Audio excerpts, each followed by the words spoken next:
بسم اللہ الرحمن الرحیم۔ عزیزان من، اس دن ہم نے پہلے دو اشعار کی تشریح پڑھ لی تھی۔ آج ہم تیسرے شعر سے شروع کریں گے۔ شاعر کہتا ہے، کوئل کوکی بنرا گونجا، بلبل نے بھی گیت سنائے۔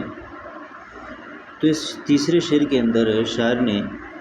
پرندوں میں سے کوئل کا ذکر کیا ہے کہ کوئل جب اپنی خوبصورت آواز اور خوبصورت لب و لہجے، لے اور سر کے اندر آواز نکالتی ہے تو وہ آواز انسانی کانوں کو لطف اور مزہ دیتی ہے، اور انسان اس آواز کو سن کر محظوظ ہوتا ہے، لطف اندوز ہوتا ہے۔ تو کوئل کا کوکنا دراصل کوک نہیں ہوتی، بلکہ وہ اللہ تعالیٰ کی حمد اور ثنا ہوتی ہے، اس کی تعریف اور توصیف بیان ہوتی ہے، اور وہ اللہ کا شکر ادا کرتی ہے اور اللہ کی تسبیح اور تحمید بیان کرتی ہے۔ تو یہ پرندوں کا یہ عالم ہے کہ پرندے بھی اللہ تعالیٰ کی حمد و ثنا بیان کرتے ہیں۔ بنرا گونجا یہ ایک کیڑا ہے جو کہ جب اپنی آواز نکالتا ہے تو یوں محسوس ہوتا ہے جیسے کوئی گونج آ رہی ہو۔ آواز کی ایک بازگشت ہوتی ہے اور آواز انسان کو اپنی طرف مائل کرتی ہے۔ تو اس آواز کے انسان کو اپنی طرف مائل کرنا در حقیقت یہ بھی مالک ارض و سما کی تعریف اور اس کی حمد و ثنا ہے۔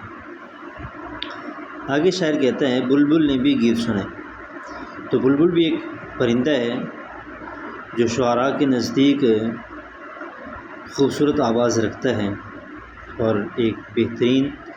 لے اور سر اور لہجہ اللہ تعالیٰ نے اس کو عطا کیا ہے، اور جب وہ بولتا ہے، اپنی آواز نکالتا ہے، یوں کہہ لیجئے کہ جب وہ اللہ تعالیٰ کی حمد و ثنا اور تعریف بیان کرتا ہے تو انسان بھی اس تعریف اور حمد و ثنا کو سن کر لطف اندوز ہوتا ہے، اور انسان یہ سبق حاصل کرتا ہے کہ جب چرند پرند اور کیڑے مکوڑے بھی مالک ارض و سما کی حمد و تعریف بیان کر رہے ہیں تو مجھے بھی اسی ذات باری تعالیٰ کی حمد و ثنا بیان کرنی چاہیے جس نے 18,000 مخلوقات کو کم و بیش پیدا کیا۔ اگلے شعر میں شاعر کہتا ہے، کلیوں کے دامن بھرنے کو اوس کے موتی بھی برسائے۔ اس شعر میں شاعر اللہ تعالیٰ کی ایک ایسی صفت اور ایسی خوبی بیان کر رہا ہے کہ جو اللہ کے سوا کسی اور کے پاس نہیں، یعنی اللہ تعالیٰ کی قدرت کاملہ اور اس کی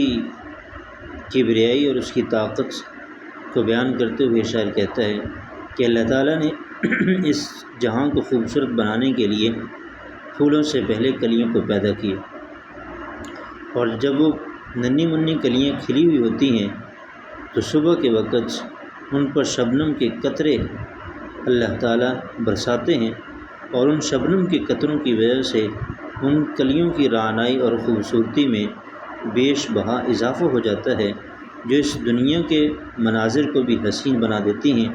اور انسانی آنکھ کو بھی خوبصورت اور بھلی لگتی ہیں۔ تو یہ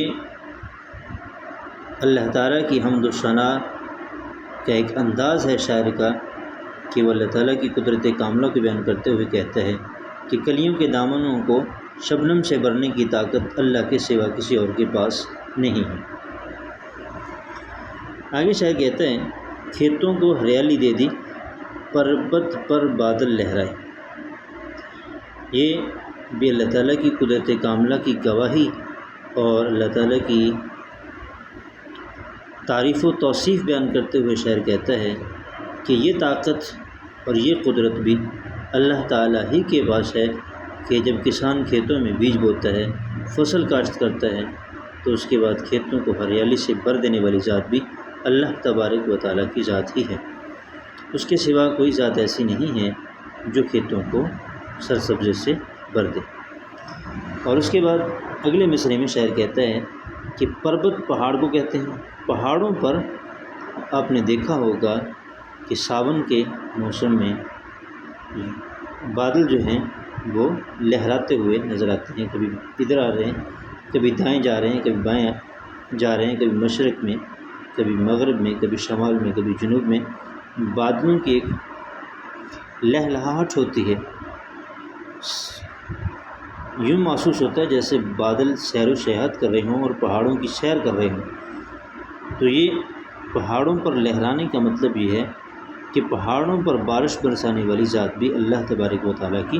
ذات ہے۔ جب وہی ذات سب کچھ کرنے کی طاقت رکھتی ہے تو پھر انسان کو بھی چاہیے کہ اسی ذات کی حمد و ثنا اور اسی کی تعریف و توصیف بیان کرے۔ دریا دریا موجیں اٹھیں، جنگل جنگل پیڑ ہو گئے۔ اس میں شاعر اللہ تعالیٰ کی تعریف بیان کرتے ہوئے کہتے ہیں کہ یہ اتنے بڑے بڑے دریا ہمیں نظر آ رہے ہیں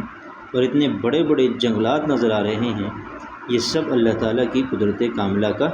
نتیجہ ہے کہ اتنی بڑے دریاؤں کو عدم سے وجود بخشا اور جنگلوں میں رنگ برنگے درخت اور پیڑ ہو گئے، یہ سب اللہ تعالیٰ کی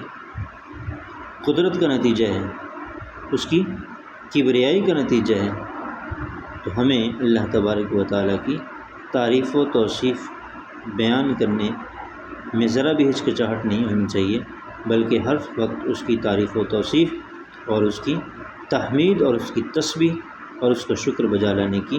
توفیق اللہ تعالیٰ سے مانگتے رہنا چاہیے۔